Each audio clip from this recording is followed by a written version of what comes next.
Logic, School of Management. It is simple logic.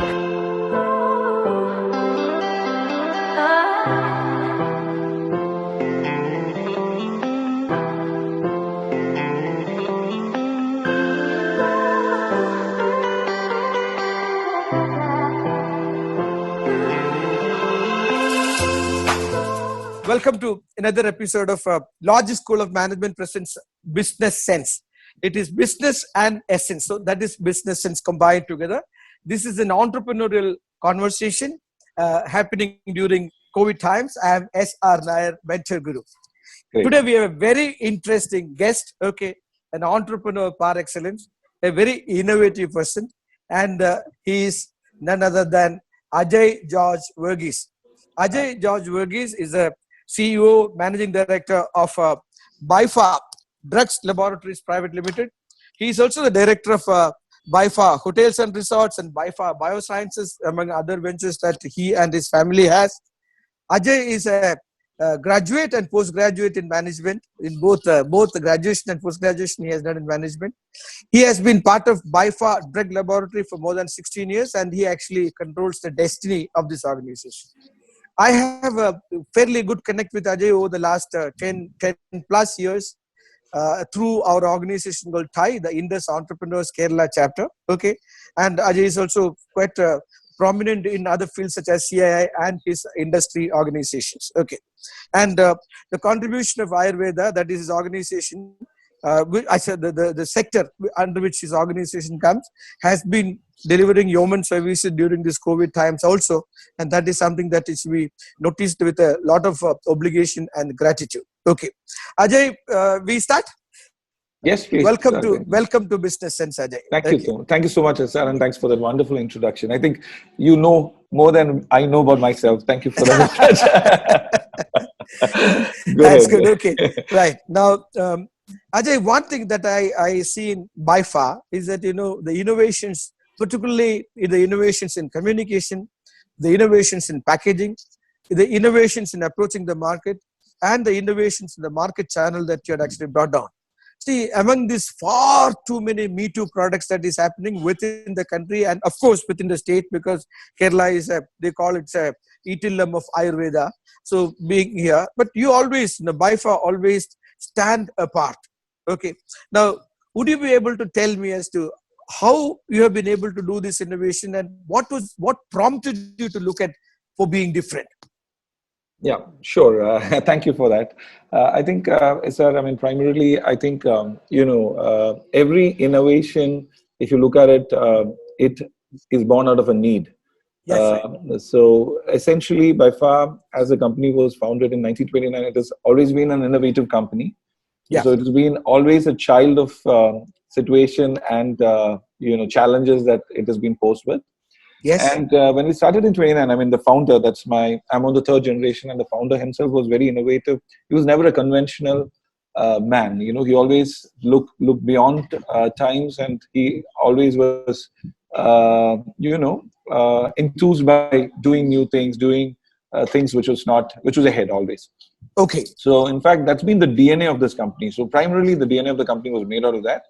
And we've been, in fact, one of the first companies to have modernized in Ayurveda. And also, we are the first company to have brought out an Ayurvedic tablet out of a kashaya. That happened in 1970s.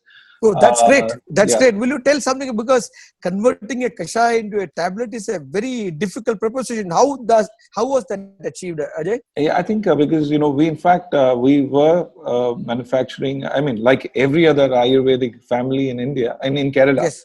Most of them have started with the Vaidya, and the Vaidya would normally practice in a locality. And in the locality, there would always be very good, clientele. And that's how the business used to thrive as Ayurveda in Kerala. I'm talking about 60 or 90 years back. Yeah. He started manufacturing medications for his own pharmacy, and he in fact had this whole vision of building up a company which was based on quality, and then came the need for good quality products. And then he brought out this product called Blood Indraksha, which was actually a hematinic, which was mostly for pregnant women. It was consumed by pregnant women and also by a lot of people, both young and old, because it was a good digestive for young kids It was a Okay. geriatric product, where if you remember, we had that time where people used to drink ginger berries and all that in the evening, like a Right. tonic. Right. Yeah. Yeah. Yes. Yes. So yeah. So this is how this product called as Blood Indraksha came. Actually, this product Blood Indraksha was in fact based on a benchmark product, which was called as Vincarnis, which was an Okay. international product. I So in see. fact, Okay. yeah, I'm talking about 1929. I'm not talking about It's 89 or very interesting, 99. Ajay. Yeah. It's very interesting. Exactly. Yes. So this is brought out of a product that product is still in the market, which was a good digestive. It was also a good hematinic, and it also gave us a lot of antioxidants. So that's the turnaround for the company, and that's how this company started making, this product, and it became very popular. Yeah. And then came the need for larger capacities. Then came the need for. Then the product became very popular. It won many awards, and it also Okay. got exported to Sri Lanka and all that in 1940s and 50s. And Okay. 50s we had to really scale up our capacity, and then we moved on to this Echumanur Industrial Estate. We were the first unit to have given, because this is post-independence, and industrialization and self-sufficiency was the country's vision. Yeah. And we, in fact, Echumanur Industrial Estate was one of the first industrial estates under the communist rule in Kerala. So they Yeah. had, in fact, invited us to be there as a first private sector unit there, and we got the first allotment. So we are on the Okay. right on the entrance, and we've got the first unit there. Yes. And then we had this huge capacity and space, and we didn't know what to do with it. And what happened was, then we had to find out what we need to do, because we've got capacity, we had machinery. So then we started. That was the time when we had a huge requirement for pharmaceutical products. So in Okay. Kerala, the requirement for pharmaceutical products. We Okay. started manufacturing. We bought in a tablet machine, a capsule machine, a syrup machine, and then we started making pharmaceutical formulations. All And right. we were one of the largest suppliers to the government of Kerala at that point of time. We were also supplied to the KSTP at that point of time. Yeah. And so that, in fact, gave us the technology, the modern technology of making tablets, the understanding of making tablets. Did this actually require imported machinery, or you fabricated those machinery? Because otherwise, this kashaya, etc., has been made the traditional way of doing it. So how have you been able to modernize the production, Ajay? I think, in fact, you'll be very surprised when we really had a Danish consultant, and suddenly he found, and we showed him all the old machines, and suddenly he found that one of our first machines came from Denmark, which was a single punch machine, which was made from Denmark. So these machines were imported, and we had a coating machine, So if you've seen the Cadbury gems, that's how our tablets used to be coated. So it was as good as a pharmaceutical formulation. And in those times, we had a few pharmaceutical formulation which was competing with, Burroughs Wellcome's Antipar, which was in fact mentioned even in the medical colleges while lectures were happening. So the raw materials were bought from abroad, and the machines were used. What was sourced from abroad was used. So everything was benchmarked to what is the best in the country, in the world. Yeah. So this I'm talking about 1950s, even before I was born. So in fact, so that's where this whole process of modernization and technology came in, and we started making large quantities to the government of Kerala. Okay. And that's how we started making the paracetamol tablets, and then we started understanding how a pharmaceutical formulation was made. Right. Then the whole thought process was about how to use that learning onto Ayurveda. So again, the founder, he started innovating, and then he came out with the first tablet in 1970s. 70s, okay. Yeah, that is 1970s is much earlier to now, where in fact, when the first tablet was bought out, and they were saying like, the Acharya never told about the tablet. He always told about a gulika, which was always handled. Yeah. So there was a lot of resistance towards that, but we kept on innovating. I mean, because we were persistent, and I think it was too early. I'm sure that it was 3 decades earlier to what we are talking now. 3 or 4 Indeed. Yeah, it was a breakthrough achievement by Bipha, and a big contribution to the Ayurvedic industry in Kerala, because we were the first one in Kerala to have done it. Yes. And it took some time because nobody really wanted to use it, and it took a lot of time, and then nobody wanted to touch this because end of the day it's something new. It's like an alien out here now. If so you must have had some tough time. The management must have had some tough time. Absolutely. Yes, absolutely. Okay. But there was a time where there was a lot of intellectually inclined people, especially in Ayurvedic colleges, and the Trivandrum Ayurveda colleges started using it. Yes. And then it started getting used up, and then people started understanding that it was good, and it had the efficacy, it had the convenience. And it took us about a decade to get this whole concept of Ayurveda tablets into So even then, did you continue making paracetamols, or you just completely started concentrating on Ayurveda by then? No. We started both. We had both. That was the time when we could have both the units in a single, industrial unit, and we had been doing that. So one way we used to do that and this together. And in fact, the tablets took about a decade for us to sustain and to penetrate the market. 90s, we started getting very good, following for the tablets, and we started becoming known as a company which used to make tablets. So we were the first, and our products always used to get out of stock. So whenever the products used to come in stock, it always gets sold out in a week. Okay. So 90s is when I entered the business, and that's where we had this familiar situation where the products used to come, it used to be sold. So then we started, and we had distribution in 14 districts in Kerala with only 2 medical representatives in 2 districts. So the product went ahead of the distribution and the sales. So the distribution went ahead of sales. And we had shortages, and then, as in the normal situation everywhere, then other people started manufacturing, and they said, by five, the products are not out, so we are getting similar products. So then we scaled up. And in 90s, we started having good demand for our products. In 2000, we started, between 90s and 2000, we scaled up our production, and then it became mass market and popular. Today, if you look Go ahead. Today, if you look at it, in 2000, every Ayurvedic company of repute, I'm talking about 2000, started making tablets. In 2010, now people have started having, that's become mainstream now, and that's going to be the future of Ayurveda. So, following the leader. I wouldn't say that. History is there. These are all in records, so you can't just... So that is your modesty, which says, okay, that is fine. But at the same time, somebody who has taken the challenge, the bull by the head, and instead of making guligas, making tablets, which people couldn't accept, and waiting for 10 years for that to get accepted in the course of time. All this, the pain that, this is a pioneer pain that you really look at, the pain that the pioneers take actually.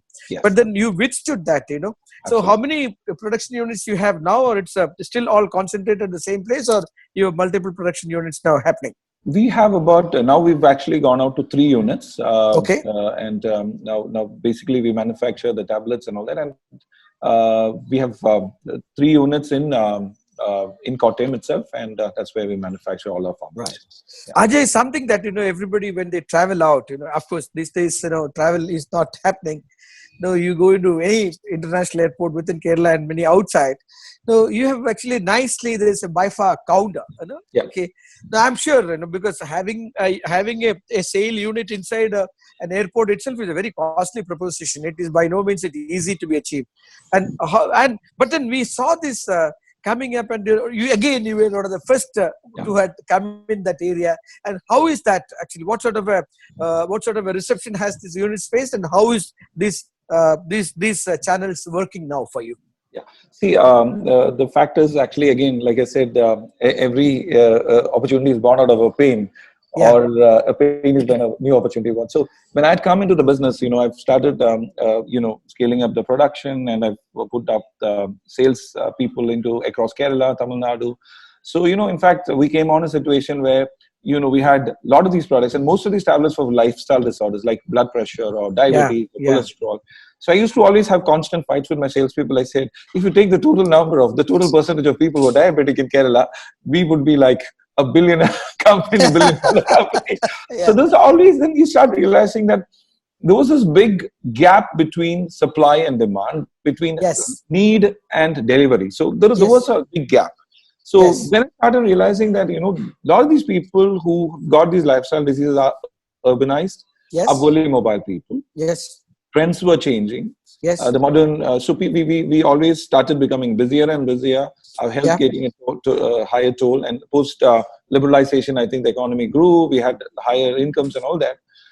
But then we don't have time. We don't have time to go to an Ayurvedic doctor. We don't have time to take care of our health. We only had time to go and meet a doctor when there is an acute problem. So that was a big gap. And the new generation was not adopting Ayurveda as the older generation used to. As it was practiced actually.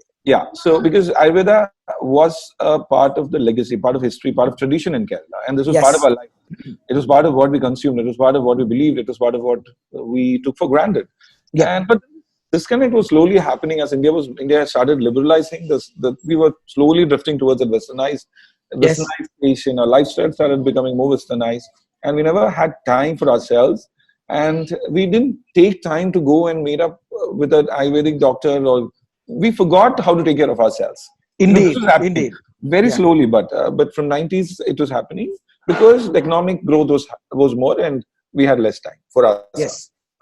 So that's when you start realizing that you actually connected. You're getting disconnected. The industry is getting Disconnectedness. Yes. and the whole thought is, how do you get to them? Because an urbanized, upwardly mobile, where do you find them? The best. So Yes. more often is, of course, it's an airport. And again, from 2000, it It must also, have been costly. How did you make it sustainable? That is something that I am always surprised about, Ajay. yeah. I'll tell you that story because then in 2000 actually we were also exporting in 1970s and 80s. We were exporting to Oman. And when I came into the business, as I stabilized the business domestically, then suddenly this whole thing about exports came up. There were small people who were exporting large numbers. And by 2000, we were not exporting anything because there were a lot of change of regulations. Oman changed their rules. We used to sell containers into Oman before 80s and 90s. And when I came in, there was no exports. Yes. People started asking me, you're not having exports. I said, no, we don't have it. But I never said we didn't have exports. I said we are exporting. But I knew deep down that we were not really exporting as much as others were doing. Then I started traveling around the world. I traveled to about 30 countries, almost by now, 30 or 35 countries now. But, in fact, it was a big process of learning which I had. I had invested money to learn how business, because everybody, people used to tell me, there was business in US, there was business in Europe, but I never saw any business anywhere. So I started traveling around. So I took a ticket to Netherlands because somebody said Netherlands is where they have maximum exports of these products. Okay. Took a ticket out, knew a friend, went into an expo, went into the US, started understanding, getting into markets, seeing how people work. Yeah. This also gave us a learning, also because this I later realized. Yes. I exported to Malaysia, exported to many countries where whoever was there who wanted products wanted to be my client. So I really worked hard. I was very young, crazy, and didn't have any knowledge or experience about anything, but was very, very I would say aggressive, because if anybody lands anywhere, I want to be, I have to get them. That's understand. But immediately, over 10 years of time, I learned how products were product packed, how were they retailed, what kind of distribution. And so I think that gave me another insight. So this I would say is a period from 2000 to 2010. Yeah. And then the whole thought of starting up at the airport just came up because, if a body shop could open, if a top brand can position their products very proudly, why should we not, was the question number one.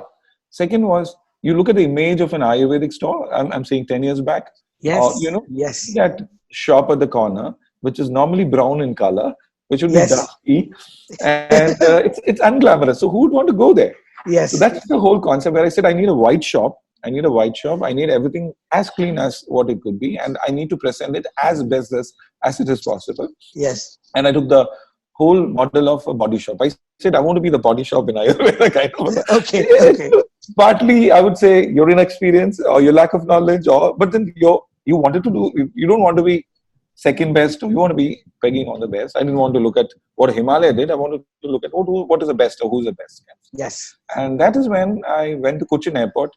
I didn't know where an SHA was. I didn't know where a pre-SHA was. Yeah. I said, sir, I want a shop. And they said, oh my God, this guy is really crazy, and he probably doesn't know what he's talking about. Yeah. And if at all he wants to start up a shop, why at the airport? Because airports are expensive as compared to.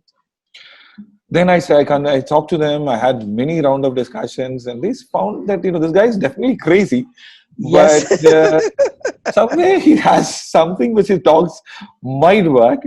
Yeah. Anyway, it's his money, and he's after it, and he thinks that he can do it. Let him. And that's how they finally gave me a store at 48,000 rupees, which was princely that time. Princely sum at that time. Yes. So I thought, chalo, I got it now. Let me just let me just take it. And how many airports now we have this, Ajay? I think it is about 14 airports now in the country, in 15 cities. So that's about 15 airports. And Kottayam, we've got the maximum footage. And today, yes, we are across the country from the north to the south to the east to the west. We've got good footage. And today, the product portfolio has developed from one category to 8 categories to about 200 plus products. So it was spontaneously developed.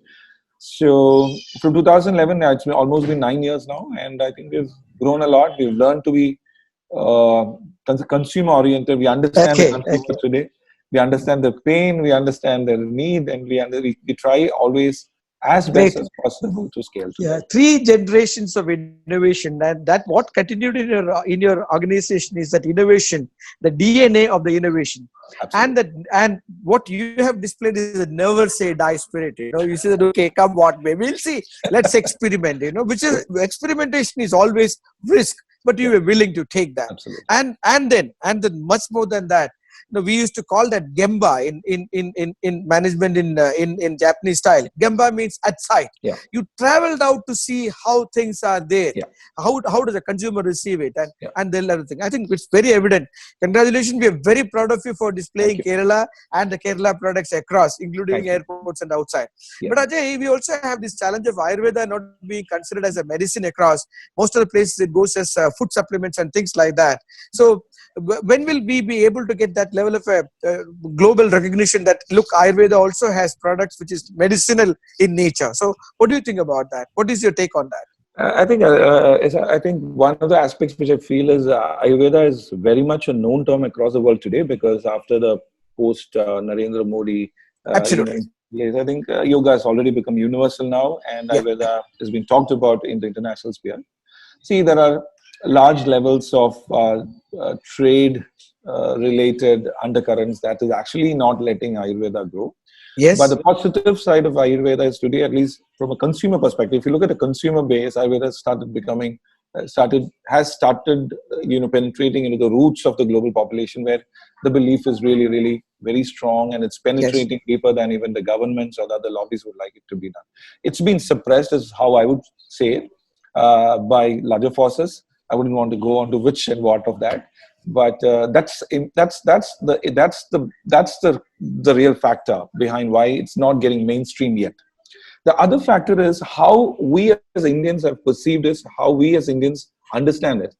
Because Okay. Ayurveda is a very misunderstood, misinterpreted term, because everybody out there has a take on Ayurveda. Yeah. It's their take, and they His believe his it's true. own take. His take Yeah, on take. it's only. And suddenly he starts talking about what is not and what is there. And, That is a and typically you ask a learned Indian, he would always ask you, is it safe? It only yeah. comes out of a learned Indian's mouth. Yes. Yes. And then the second question is it okay for would it affect my kidneys? And does it Yes. have heavy metals? These are the three Yes. key questions that people ask. Absolutely. Absolutely. And, where can I buy one from? So these are the four challenges which I see, which happens only out of India. This wouldn't Yes. happen out of a consumer in the US, out of a consumer in Europe, because they'll always talk about what is Ayurveda, how I can use it, what is good, what Yes. is bad, Yes. what is nice, and what is the process. But this has been a bad thing. I wouldn't say a bad thing. I mean, it's been a major, because We would rather call it as an internal level of a criticism. You know, it's like absolutely. we have not internally imbibed this in the country, but outsiders are willing to imbibe that, Absolutely, Ajay. You know, if you absolutely. It's yeah. it's like a counter propaganda we do as a nation, because Yes. I would say, like, if you look at, again, I'll give you two examples of when did we start. When did noodles start becoming mainstream in India? Now, noodles is not Indian, but noodles is Yes. Yes. mainstream in India. Take Yeah. a pasta. Pasta is mainstream in India, Yeah. or take a McDonald's, because and the good thing about the Chinese is they propagate their food, they propagate their clothes, they propagate the culture. Yeah. Culture. Yes. Culture. Yes. Yes. So if you look at it, the Chinese system of medicine is popular because the Chinese use it Yes. internationally. They Yes. talk about it, Yes. they assure. That's Yes. something that I guess we as a culture, or as a society have not embraced. But see, everything is a transformation process. Everything goes where it has to go. So it's only a Right. matter of time. Right. I'm not saying we are doing anything against us. It's just that we need to deep dive, understand what we really represent.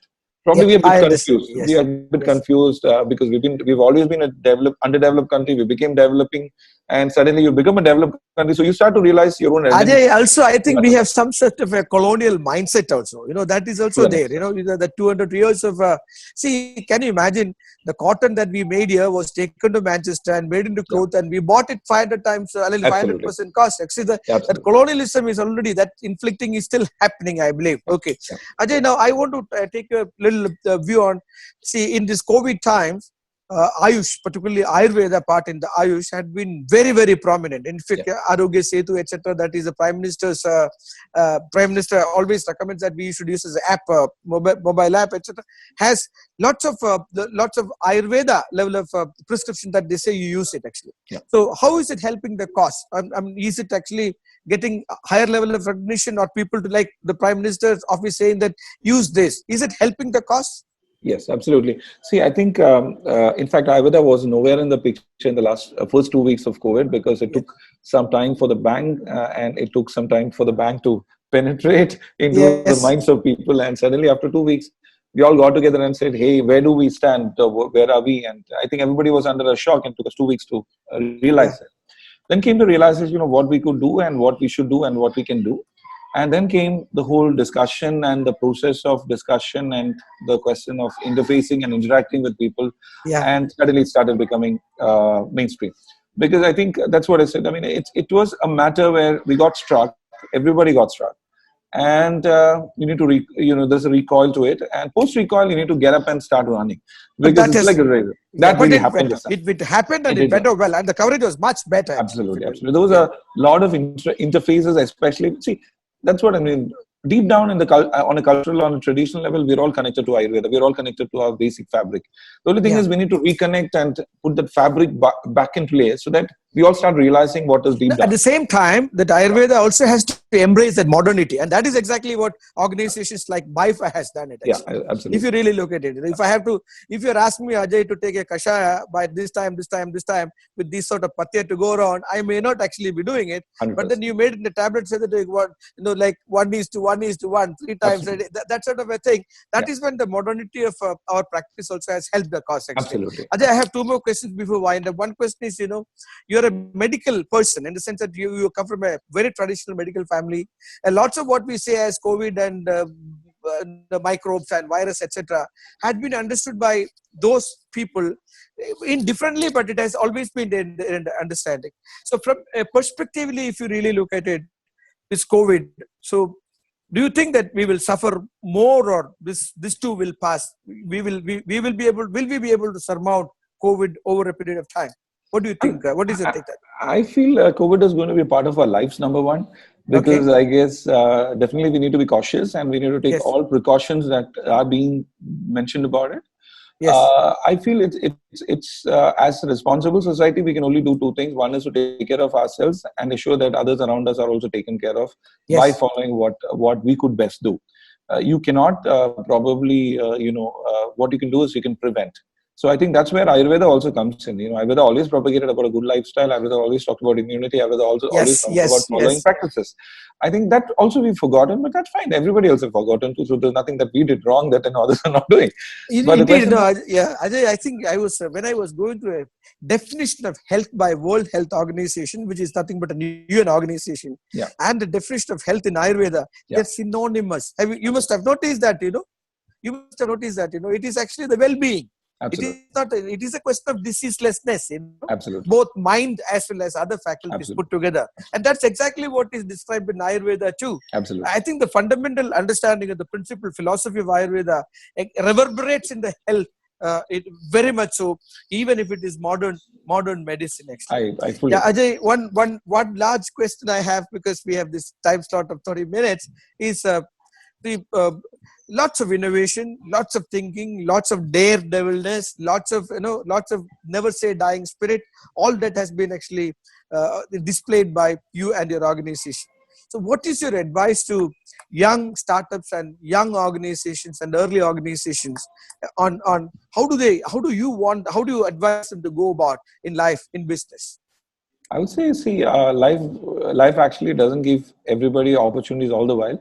You need to find your gap and you need to fight or make your space within that. There is no opportunity which is called as an opportunity that everybody can get and make quick money. It is an opportunity which you need to do right, and then you get what you are eligible to get. That's how I would say. If you'd ask me what is profit, I would say profit is a byproduct of your work. You work right. You work on the right cause and the right frame, with the right purpose and the right the right things, you will get what is right, which you can call as value or profit. So that's what I believe. The other thing, we have a very, very usual process of copying others. My very strong advice to you, what Bipha never did was, Bipha never copied anybody's success. We don't like, now if we are told about what others are doing, we would like to hear what they say, but we would never like to follow what they do. We would always like to keep our own imprint. It might be right, it might be wrong. If it's wrong, I can correct it. But I cannot do that when I copy somebody else's vision or so that's something that we don't do at all. That's great. I think the originality and the authenticity. Yes, the originality and authenticity. Absolutely. At the same time, delivering value. Absolutely. Delivering value. Originality, authenticity, and delivering value. Absolutely. Ajay, you just look at the time. 35 minutes just went away like 5 minutes. It was. I think probably if we keep speaking, we can speak for hours together. No doubt. But since an interview that we have actually condensed into half an hour slot, because we can then only get maximum viewers. Okay. True. It had indeed been a great pleasure for me to have talked to you and learned a lot from you. Thank you. Please continue the innovation and please continue the good work. We are very, very proud of you. We are very, very proud of our organization. Thank you. See you again. Thank you very much. Thank Gentlemen, that is Ajay George Varghese of Bipha Pharma, and I am SR Nair. Have a nice time. Thank you. Thank you so much. Thank you.